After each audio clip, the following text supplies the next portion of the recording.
Hey everyone, welcome back to I Am Silent No More podcast. I'm your host, Lynz Piper-Loomis. And so we've been talking about a lot of different topics over the course of the last few weeks. We've talked to a family whose daughter was abducted across state lines.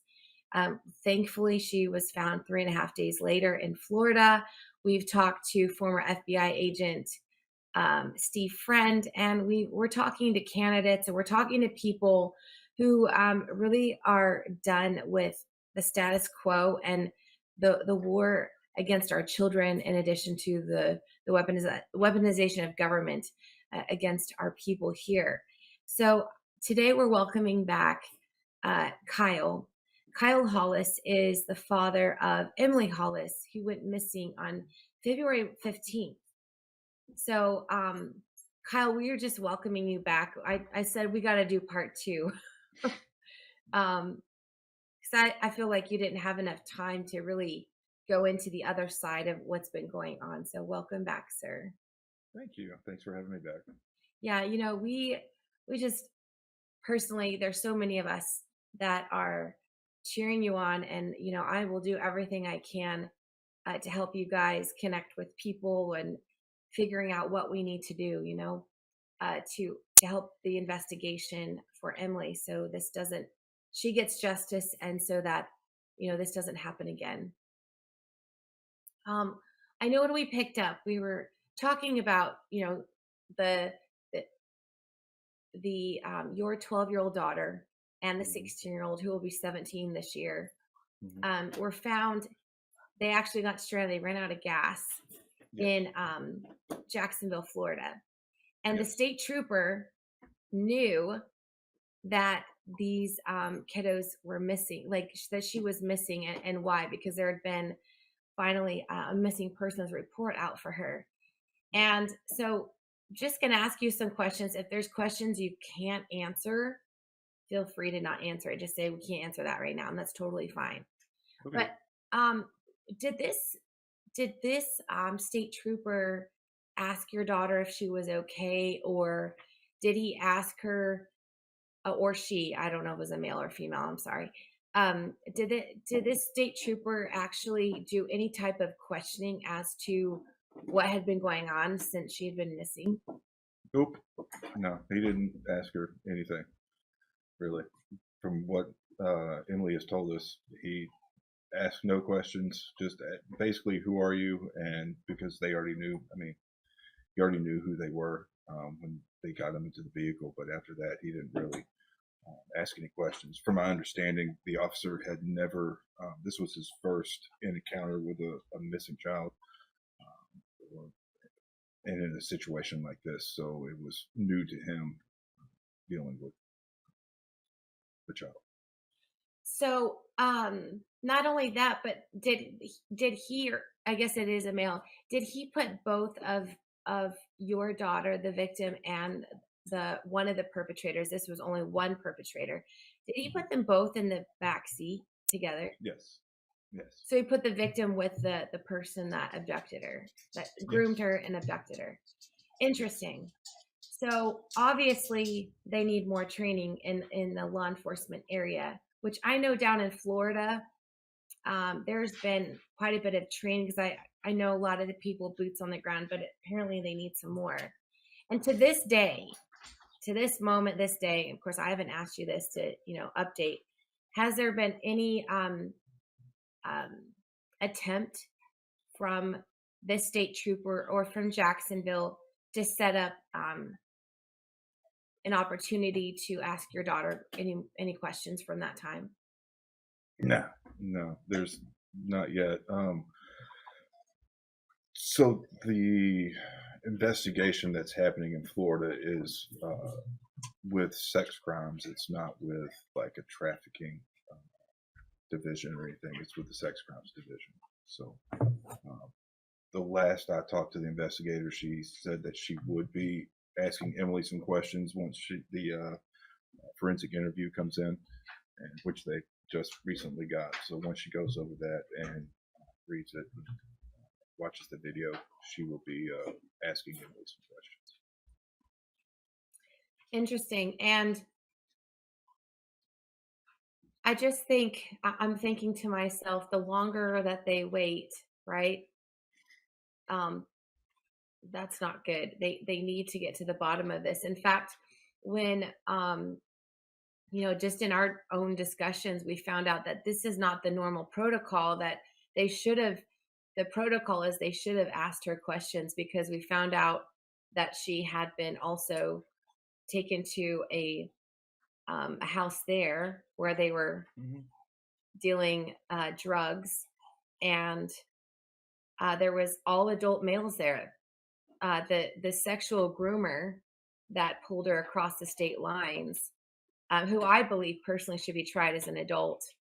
Um, he, uh, she was in the place of all adult males, and she's got some fog from those 3.5 days. So, and she had been drugged, and she had been raped, and she knows one of the people that raped her. So when you look at the definition of human trafficking, abduction, sexual grooming, this is very common, and yet no questions. Well, see, the problem that the Florida Highway Patrol had is that they had no direction from Buford, where she left, because when we showed up, before we took custody of Emily, I asked if we should do a sexual assault kit in Jacksonville, and they asked if we had any proof that she had been sexually assaulted in Jacksonville. I was like, no, we just got her after 3.5 days. She's been missing. We have evidence for prior to her going missing. We have evidence. He's like, well, then you need to go back to Buford to have a sexual assault kit done. So we did that. We instigated that. We were not told by the Beaufort police to have a sexual assault kit done. We weren't told to have a drug test done. We weren't told anything, because we were, the last time that I had heard from the police chief, who called me the morning they found her. After they recovered her, we didn't hear from the police again until I think it was like a week later when it came to the runaway. There was, and that was for them to tell us they were closing the case. And that's after we asked if they would do kidnapping. That was after we asked about the human trafficking. They said that since she voluntarily got into the vehicle, they couldn't do anything about it because she volunteered to get into a vehicle to go across state lines. And apparently, a 12-year-old can consent to getting into a vehicle with a 16-year-old and cross state lines, and the parents don't have to know about it. So, Yeah, they're full of hogwash, and I'm saying that very diplomatically, because there there is no at no point can a 12-year-old give consent, especially when they've been sexually groomed. As even when I had never met you guys, had never talked to you, didn't know you, and I heard what happened, and I heard people talking on both sides of on both sides of the issue, and I said, okay, let's define what sexual grooming is and when does it usually happen. In fact, I know y'all just shared a post on X about someone locally talking about grooming, where they, comes through social media. They find the weakness in the child, and every child goes through something, right? And mhm. they latch onto that weakness and they prey on that, prey, guys. And then they begin the grooming, telling them things that they want to hear. And so at no point during this process did can she give consent, because she's not aware of the psyop that they're doing to her. And not only that, but you guys wouldn't have consented to that ever, and it's No. unlawful, right, to take a Yep. minor across state lines. And when she lands up in a drug house where she's being drugged and raped, tell me, why is the state trooper or whoever said that to you, if you have any evidence, that's their job. You wouldn't know because you just picked her up after 3.5 days. So what evidence would you at that point, right? I mean, we've kind of figured out that we've had to get our own evidence for everything, and Yeah. even if we have evidence, it doesn't really mean anything. Like, we basically had to do most of the digging on who she was with, where she was. We did all the investigating while she was gone. The police didn't do any investigating while she was missing. We looked up who he was with, who his associates were, how he was contacting people in Beaufort. We knew how he was contacting people. We knew his habits. We knew the drugs that he did. We knew the people that he hung out with. And I relayed that to the police, and they never acted on any of the information that I gave them.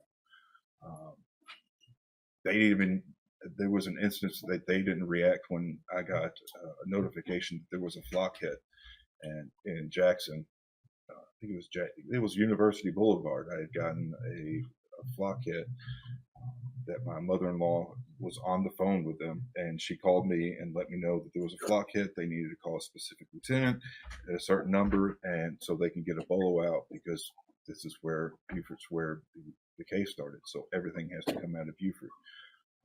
I had called and reported all of it, let them know the camera number, let them know what roads they were on, the lieutenant that they needed to contact in Florida, and the phone number. And when I was at the meeting with the police chief, the chief of investigators, city manager, and the city councilman, they didn't even have that in the report. They didn't even know about it. So there was a lot of failures on the way, even though we were doing the investigating and doing the job for them. They really didn't have to do anything except follow up on what we had given them, but they didn't do any of it.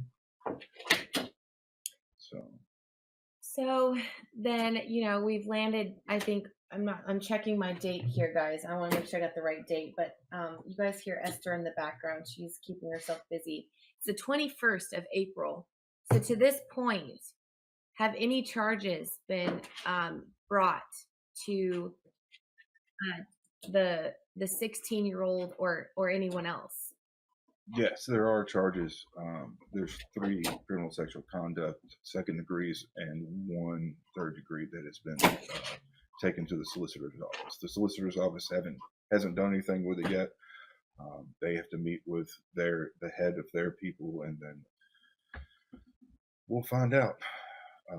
We had been told before they even got the forensic interview that he was going to be charged as a juvenile, but we're going to. Yeah, well, we're supposed to have an interview, so we'll find out. Looks like he's a part of, I'm just saying from outside speculation. This is just an opinion, but based on the things that you guys have shown me, it would seem that he's well connected in the Jacksonville area, and it could be a part of a larger operation of at least drugs, if not something else. And I think that this is not the first time that he's, done something like this. Is that correct? As far as I know, there's another young woman that's involved. Prior to this. So, y'all, we're gonna talk about a few more things, but one thing that we are definitely going to be talking about is call to action at the end of this video of how you can get involved and really just partner with this family. Come around them as a community, not just here in South Carolina, but as a nation, and say, not on our watch, no more. We will have zero tolerance for this. How many more children like Emily have to be harmed before we actually rise up and do something about this through peace, law, and order, y'all? We'll be right back after this break, and we'll pick up. Hello, everyone. I'm excited to announce the next generation of energy drinks, Rev 7. It has no sugar and no caffeine. Instead, Rev 7 uses Go BHB. Go BHB is one of the body's primary ketones, and it provides the most efficient and clean fuel that your body needs. It also helps you stay energized all day with no crashes. Not only that, it produces 3 times more brain energy than sugar, which helps boost your memory, focus, and mental sharpness. It also helps reduce stress and helps balance your mood. Rev 7 does all that while being the best tasting energy drink ever. So go to mypillow.com or call the number on your screen. Use your promo code to save 20% today. I'm so sure you're going to love Rev 7. For a limited time, you get our introductory 3-pack absolutely free. I drink Rev 7 every day and I absolutely love it, and so will you. Hey everyone, welcome back. So just talking with Kyle Hollis, his daughter Emily had gone missing 3.5 days later. They pick her up, and not only did they have to drive her all the way back to South Carolina to have a rape kit, done. But there was no questioning, no separation from one of the sexual perps. And there's been to this moment no questioning. So brought him back for part 2 because I wanted to break down this case a little bit more so you can see all of the loopholes. Now, one thing I know that y'all have had communications with the regarding FBI involvement, and they've said when it's a minor taking a minor across state lines, there's nothing they can really do. But I'm finding out more and more that there is something they can do. It's just a matter of, will the federal prosecutors go after this? But I think where it's connected to a larger operation potentially, it would be great for the federal prosecutors to get involved on this one. So typically, I found out through a friend of mine that in at least in the Florida area, when something like this happens, they question the victim. And they actually do a certification through, down there it's called Children and Family Services, of human trafficking, so that person can then have FBI come in and pull the case, because a lot of times the local law enforcement does not have the resources or the manpower to handle these types of cases. And so that's really what we're pointing at in this area, is that they didn't even follow their own guidelines. And I found out that, sheriffs have changed down there. There's been a lot of changes.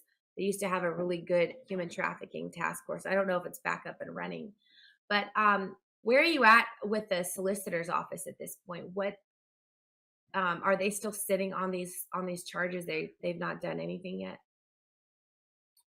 As far as I know, I mean, like I said, I know that I believe April 2nd that they got filed to the Court of Clerks, and then the 10th they were picked up by the solicitor. So they said that they want to have a sit down meeting with us to go over and make sure we're on the same page. We might be on the same page. Hope so, but after the first meeting with her, I don't think we're going to be on the same page. But yeah. And any word from the South Carolina AG Alan Wilson's office? I contacted that SLED did get involved, but not through. It wasn't through the AG's office. It was basically some outside organizations had basically hounded him enough to get involved, and he came down to Beaufort and basically forced the hand to do things. Because when we notified the National Human Trafficking Hotline, and we filled out a report. And then they sent it to DSS, and then we had the DSS interview, and the interview after that goes to the police. Well, Beaufort PD told us that they weren't going to do anything with it, that we needed to send it to Jacksonville. I knew that was ridiculous, but I called anyway. I called Jacksonville, and I was on the phone with the dispatcher, and the dispatcher told me that I was talking to the wrong person, that I needed to talk to Beaufort, and Beaufort needed to send it over. And I said, I understand that, but they need to hear somebody from Jacksonville tell them that, because they're not believing me. So we had a three-way conversation with the Jacksonville dispatch and the local PD so that they would send the teletype. Well, they never sent the teletype. SLED had to come down and force them to send the teletype because they hadn't done it by the time. I mean, it's like it's been a back and forth with them saying that this is a Jacksonville case. This isn't a Beaufort case, even though they left from here. It's because she left willingly. She got in the vehicle willingly. So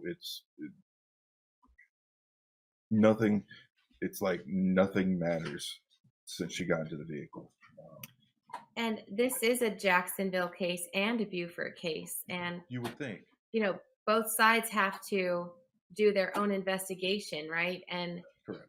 What's really interesting is just the complete negligence, gross negligence in this. So that's the thing. We've looked into gross negligence and trying to like do a lawsuit to get them to do something. But in this case, gross negligence is only defined as death. The only way that anything can be done with gross negligence and a missing or runaway case is if the victim dies. And then they can be held accountable for not doing anything. Outside of that, they can choose not to investigate. They don't have to. They legally do not have to investigate if they don't want to. That's really interesting.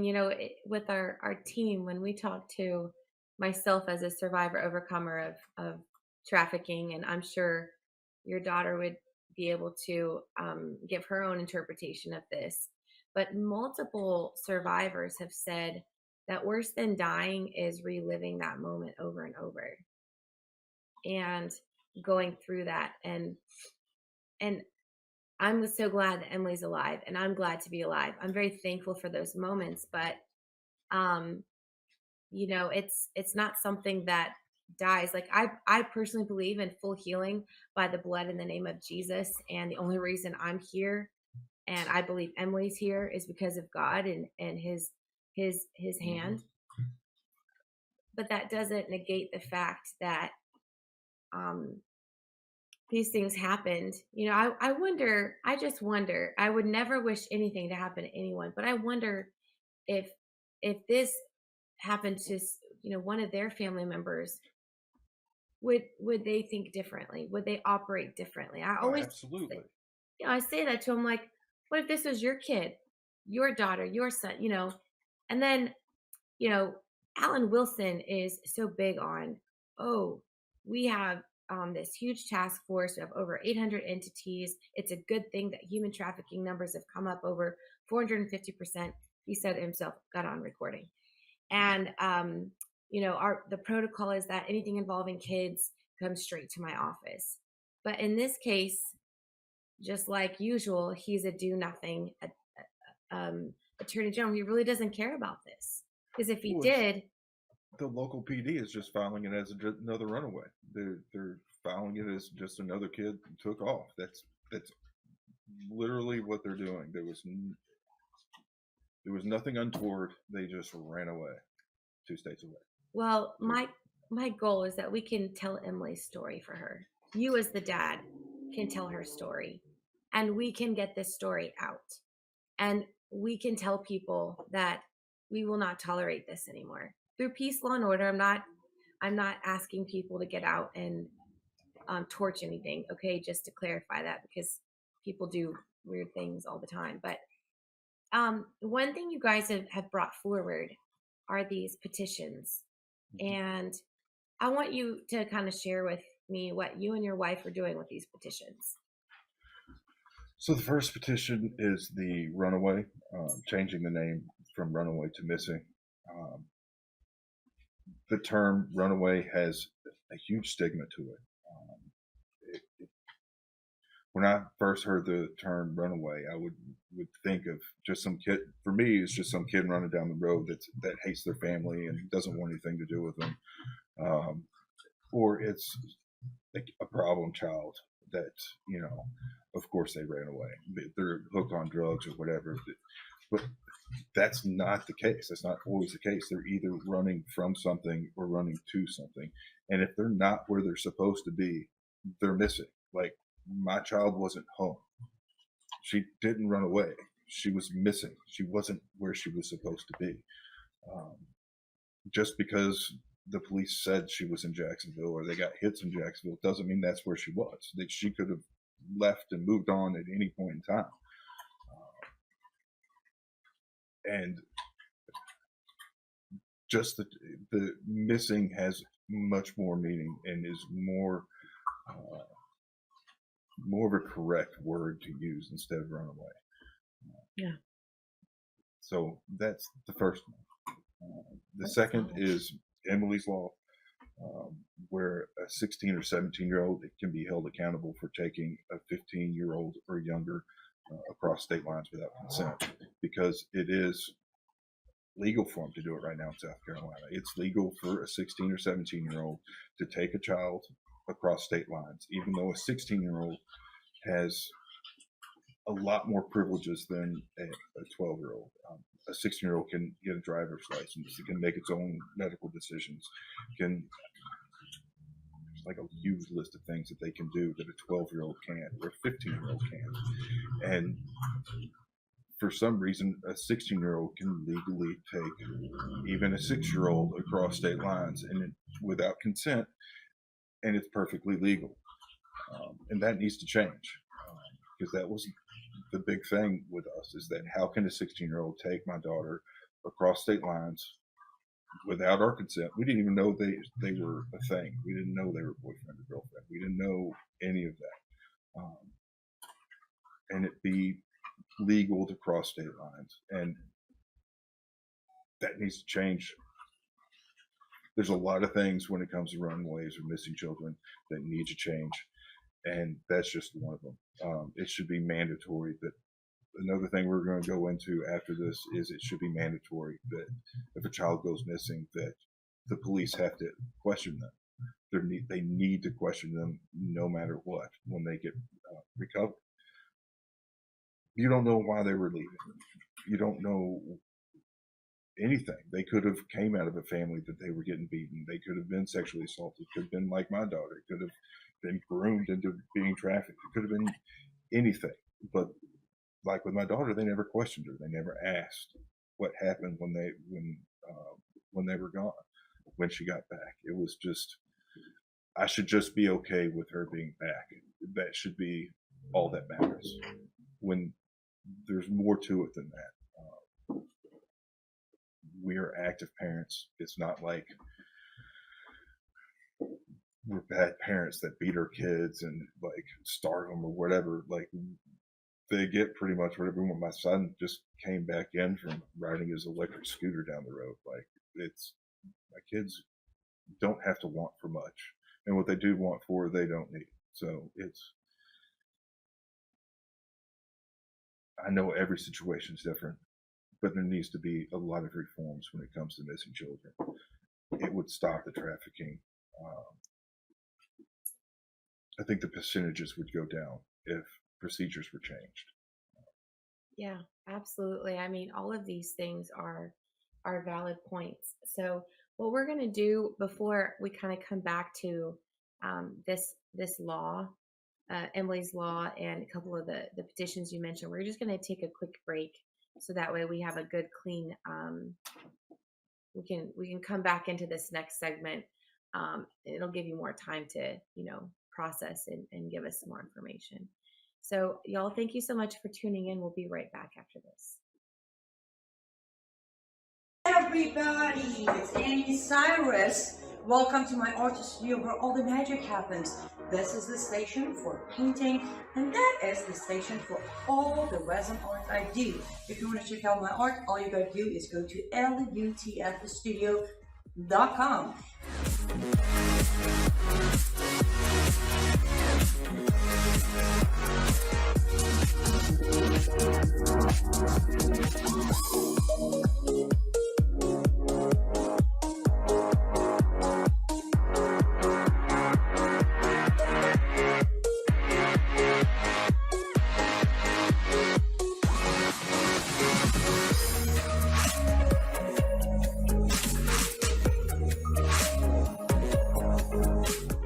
go finish this painting, but I'm sure, or at least I hope, I'll see you at lutfthestudio.com. Hey y'all, welcome back. We're just speaking with Emily's dad, Kyle, and he was just talking about these two petitions, which are huge, changing the term runaway to missing. And then, talking about Emily's law, making it mandatory to change the law to where it's illegal for a 16-year-old to take a 15-year-old or younger across state lines, and for law enforcement to, I don't want to use the word interrogate, but question the individuals when they pick them up, the child. And one thing that's really interesting about this dynamic, this entire situation, which we've kind of talked a little bit about it, but Michelle Peterson's son up in Illinois, several, within the last 10, 15 years, was actually sexually groomed. High school kiddo groomed by his high school math / coach. And she had a great, sorry y'all, got to hear my dog in the background, has a great relationship with his mom, all of this stuff. And then all of a sudden it just changed. And so there was thousands of text messages. But anyways, there was a law passed, a sexual grooming law passed in a blue state, Democrat state, because of this mom. And that law, she found out later, she found out later was actually used by federal agencies and law enforcement agencies across the country for human trafficking cases because the sexual grooming showed intent for human trafficking. You can't have one without the other. So that's why this case is a human trafficking case. And the intent was there. The child was groomed. So I just want to go back and clarify for those that may have missed it in the last episode. We did part 1 a couple weeks ago. You didn't know this kid. You had never seen him before, never met him, never spent time with him. So this was all new news to you. In fact, your wife had someone had hacked into her Facebook from the Jacksonville area. The IP address was just miles from 20 the drug minutes house. away. Yeah. So to say that, this was the parents knew what was going on, they didn't. I'm not saying anyone's saying that. I'm just making that out there because, rumors going around the time. But the other thing is abducted. This child met the requirements for an Amber Alert. Abducted across state lines, groomed, abducted, and then trafficked. She was taken to a drug house. So that's why this sexual grooming bill is important. In fact, we've got some people working on it in South Carolina. It's been passed in Florida. It's been passed in multiple states now. Under 8, I think we're under 8, but it's growing more and more popular. And when Republicans say we can never pass that, well, the Democrats did it first. And we've got to do better for our kids. So, what is something that you guys need right now? Obviously, you need community, people to come around and help with these petitions and get the word out. But how else could people help you guys or help with this situation? I think spreading awareness would be the most important thing. We were caught off guard by all this. Like I said, we didn't understand really anything about how human trafficking worked, how it could be a 16-year-old, how most traffickers do the grooming are either women or minors. It's not typically a male or an adult male that does the grooming, that gets them into the trafficking. So that was something we didn't know. And I think the most important thing is awareness getting out there that this is a real thing. This really happens. This is not something that just happens on TV, that, a Law and Order case or Law and Order SVU. This happens every day. Our story is not unique. We hear these stories all the time. Now we do. My dog's going off too. There was a case in Texas that was almost exactly the same. The only difference was it was 8 days instead of 3.5. That's, and I think if parents and adults were more aware of how human trafficking works, how easy it is for, especially a teenager or a preteen, as my daughter hates, how easy it is for them to become vulnerable and to be taken advantage of. Those years of, I don't know if you remember, those years of our lives, it was really, it's really easy to be taken advantage of. I know I could have been, because I was a very angry child. I didn't, I had very low self-esteem. I had, I was kind of like Emily. Luckily, I didn't have a trafficker involved or anything else. Yeah, you're 100% right, and you think that with this happening so much, that more and more people, the elected leaders and the people in our communities would do something about it. We do see, with, and not to go off on a tangent, but with U.S. aid and the money, our taxpayer dollars that we're funding trafficking across the borders with children through with partnering with NGOs. I reported on it a few years ago. Catholic Charities was one of them. Now they're under massive scrutiny, and so there has to be a shift. I know a friend of mine who works in, basically, I would say, intelligence with human trafficking cases. One of, I'm going to say they, that's not their pronouns. It's an individual, but I don't want to give away gender, but they're very much, saying that there is a lot of money going into taxpayer funded NGOs and entities, that most of the expenses are used for salaries and not so much for operations. And it's what we saw with U.S. aid. We saw all this money going into these places. So on a larger scale, when you look at the larger view of this, like eagle eye view, that's the bigger problem. And then when you start getting down to the local level, you don't have enough vetting happening with these NGOs like Catholic Charities. I personally saw kids being trafficked, and the cartel were right there, and the hands were tied because it was horrific.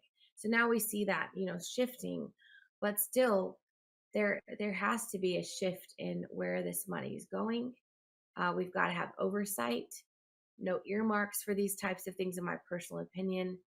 And we need people in the community to come up around people like you and those that are doing something about this and sounding the alarm and bringing solutions to the table. Because honestly, government's not going to solve this problem. We're going to solve it. Like what you guys did. You opened up a command post at your table. Yeah, pretty much, yeah. And,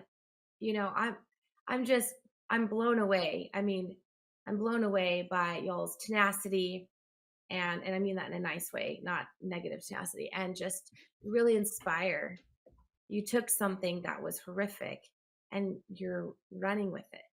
So I want people to support these petitions. I want them to support you and what you're doing. And we want answers right now as to what's happening with these investigations, what's going on. I did want to clarify something. You said SLED had to come down and tell them basically to do their job. But correct. Is SLED actually doing an investigation right now?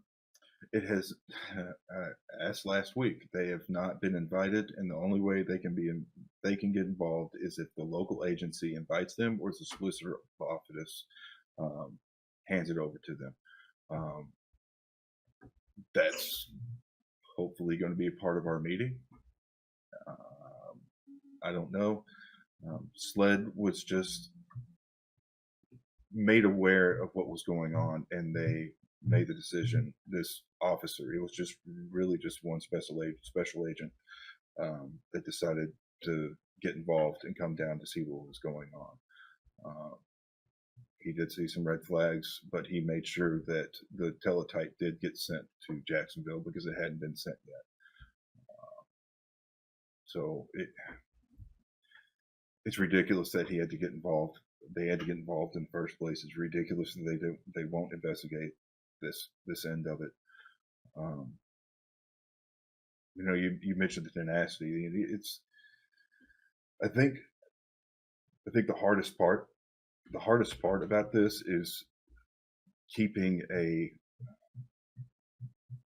motive pure and not do this out of vengeance, not doing this out of hate, not doing this out of anger, but doing this because the change needs to happen. We hit roadblocks all the time.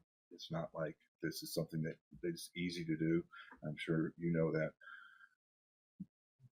My main thing from the beginning, before we started moving forward with all this, was ensuring that our motives weren't out of vengeance. Our motives weren't out of anger. Our motives were, we need justice. And you can want justice without anger.